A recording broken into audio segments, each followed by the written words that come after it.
os dois temas principais do Evangelho de Cristo Jesus. Nós vamos estar terminando os últimos versículos do capítulo 12 de João, e nestes versículos, Jesus vai estar tocando nestes dois temas que são centrais, e é importante nós entendermos cada um deles para nos posicionarmos. Às vezes a gente se confunde, não é? O que é que nós temos que fazer, aonde devemos trabalhar, e este texto vem nos trazer uma luz, uma instrução de onde nos focar em relação ao Evangelho de Jesus, as pessoas que não creem em Deus, as pessoas que aceitam e assim por diante. Então vamos estar lendo o texto de João, capítulo 12, a partir do versículo 44, estaremos terminando este capítulo hoje. E eu quero já saudar a você neste dia, que estamos terminando também esta semana, com a paz do Senhor Jesus. O texto diz o seguinte: E Jesus clamou e disse: Quem crê em mim, crê não em mim, mas naquele que me enviou.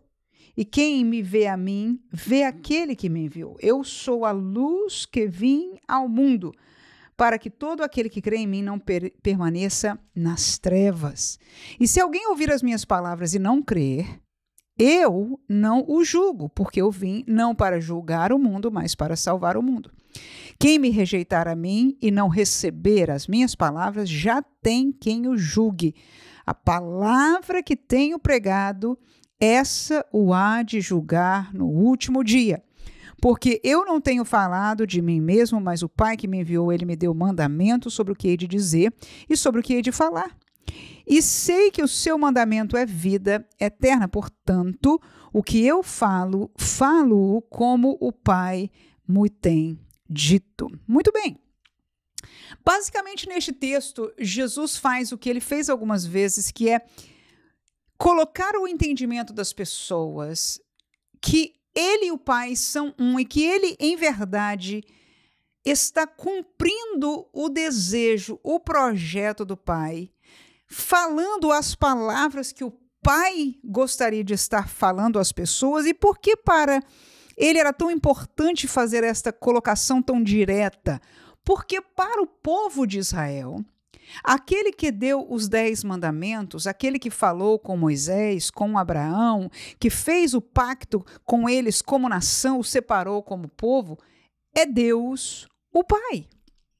E agora este Jesus, vamos colocar assim, porque eles estão neste contexto de receber ou não receber a Jesus como seu Messias, aparece e Jesus tem que fazer esta conexão de fazê-los entender que ele é o enviado de Deus, o enviado do Pai, o prometido, o Messias. Então, ele vai estar sempre correlacionando com o Pai. E esse é o primeiro entendimento deste texto, e ele fala isso em relação aos judeus. Mas duas coisas aqui eu vejo que é muito próprio para nós, mesmo como igreja, temos este entendimento. Não só era próprio para o momento que ele estava falando, mas é muito próprio para nós entendermos. O primeiro dele está no versículo 46, quando ele diz: Eu sou a luz que vim ao mundo, para que todo aquele que crê em mim não permaneça nas trevas. Esta dicotomia de luzes e trevas é algo que nós podemos e devemos usar, pensar e ver a realidade desta maneira. Veja que Jesus via as coisas assim, ele sabia, ele falava que as pessoas estavam andando em trevas. Que trevas são essas? Trevas espirituais. Estavam andando em cegueira espiritual, mas também nas trevas no sentido de que o mundo jaz no maligno, há uma presença tenebrosa, escura, contrária à luz, uma presença de maldade, porque ele diz que eles preferiram as trevas porque as suas obras eram más, né? Então, esta divisão, esta separação, esta visão de mundo entre luz e trevas é algo que Jesus via assim. E é algo que nós espiritualmente precisamos ter o mesmo discernimento. Ainda que as pessoas se diferenciem muitos fatores diante de nós, culturais, e, enfim, outras coisas que nós vemos humanamente, mas a distinção mais própria espiritual é luz e trevas. E com relação a isso, nós temos que entender que Jesus é luz e hoje nós somos chamados, ele diz, vocês são o sal e a luz do mundo, ou seja, ele nos fez luz porque a palavra de Deus habita em nós, nós agora somos transformados, o Espírito de Deus também habita em nós. Esta palavra, o verbo encarnado, a palavra de Deus, ela é luz para as pessoas, então a luz funciona em tudo aquilo que é de Deus. E nós somos de Deus e devemos irradiar o que é de Deus, sermos luz neste mundo de trevas.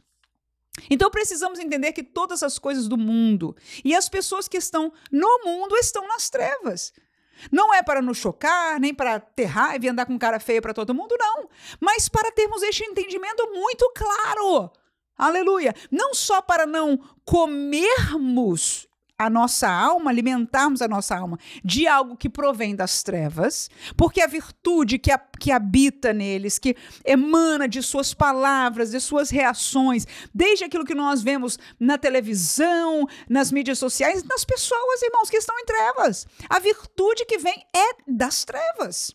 Há coisas que são faladas, que são naturais da humanidade. Mas a virtude espiritual que habita nelas é trevas. E não é, volto a dizer, para nós termos preconceito, mas para termos o claro entendimento como Jesus tinha. Então, para as trevas nós temos que ser luz. E claro, o que acontece naturalmente é que há uma rejeição espiritual. Não sei que você já viveu isso. Eu já vivi algumas vezes que às vezes a gente não teve nem oportunidade de ser gentil ou não. Ou até você teve uma aproximação tão gentil e a pessoa reage com você. Mas se você se pergunta, por que essa pessoa reagiu dessa maneira? Se eu fui extremamente gentil, né? E você pode até pensar, será que foi isso? A pessoa... Não, muitas vezes são reações espirituais. Então, este entendimento é a primeira coisa que nós fazemos bem em reconhecer no nosso dia a dia, na nossa vida, e buscarmos como crentes, permanecermos na luz, não nos misturar com as trevas, não permitir que as trevas manche a nossa vida, o nosso testemunho. E a segunda coisa está no versículo 48, que ele diz, quem me rejeita a mim e não recebe as minhas palavras, já tem quem o julgue. Porque ele, no versículo anterior ele diz, quem vai julgá-los não sou eu vim para salvar. Não sou eu que vou julgá-los. Mas aí no 48 ele diz, quem me rejeita e quem não recebe as minhas palavras, já tem quem o julgue. E aí ele diz, quem é que vai julgar? A palavra que eu tenho pregado. Cuja palavra ele explica depois, o Pai me mandou. Então a palavra da Bíblia é revelada do coração do Pai. O Pai planejou, desejou revelar aquilo que ele nos deu. Este livro aqui é projeto do Pai. Ele revelou o que ele quis. Com certeza existem coisas, e muitos de nós às vezes ficamos nos perguntando por aí, como é que é isso, como é que é aquilo, e não tem resposta na Bíblia. Ele não quis revelar. Ele tem o direito, ele revelou o que ele quis. E esta palavra é o que o Pai revelou para nós. Aleluia.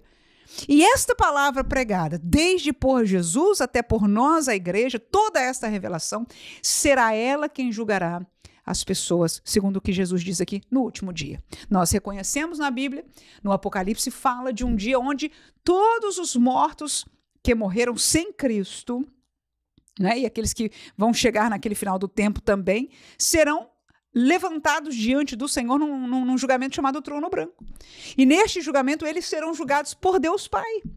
E aqui o texto de Jesus, ele diz, a palavra de Deus os julgará, porque a vontade de Deus, o escape de Deus, que é o que Jesus disse, eu vim para salvar, é o escape de Deus, Jesus é a salvação oferecida por Deus, por amor. Agora, quem rejeitar, como ele diz, quem não recebe as minhas palavras, o que que nós como igreja pregamos?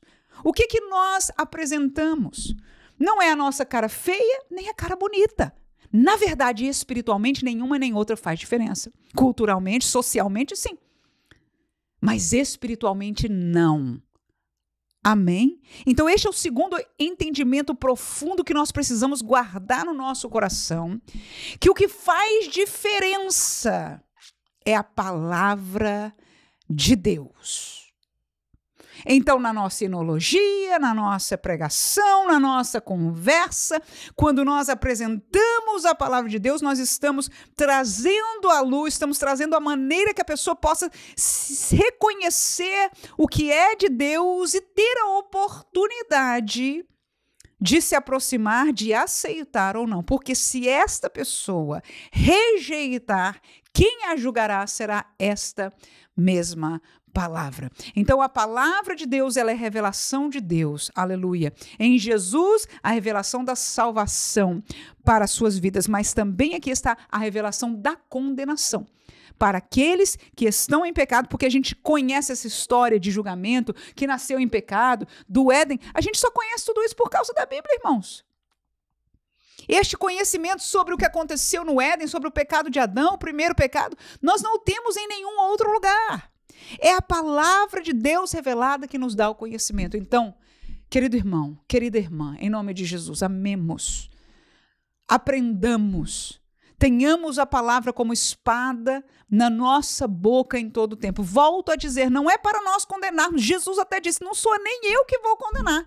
Agora eu prego a palavra. E este é o nosso dever como igreja. Aleluia! Esta é a nossa missão como pais, mães, amigos e pessoas crentes neste mundo. Nós não podemos e não temos que fazer nada mais. O que nós temos que falar, o que nós temos que ensinar, o que nós temos que comentar, o que nós temos que viver é a palavra de Deus. Que Deus abençoe você, que a cada dia vem aqui se alimentar. A você que talvez não venha todo dia, mas sempre está alimentando-se da palavra de Deus, que é fiel nos cultos da sua igreja. Aleluia. Que tem se alimentado da palavra de Deus para fortalecimento da fé, que tem aprendido e procurado aprender mais desta palavra, que é luz para o nosso caminho e é vida, é saída para o caminho de cada um dos pecadores. E aí cabe a eles decidirem. Como a nós um dia coube decidir o nosso futuro, aceitando a palavra, cabe a eles decidirem também. Mas aquela que julgará a cada um deles no último dia, disse Jesus, é a própria palavra de Deus. Amém.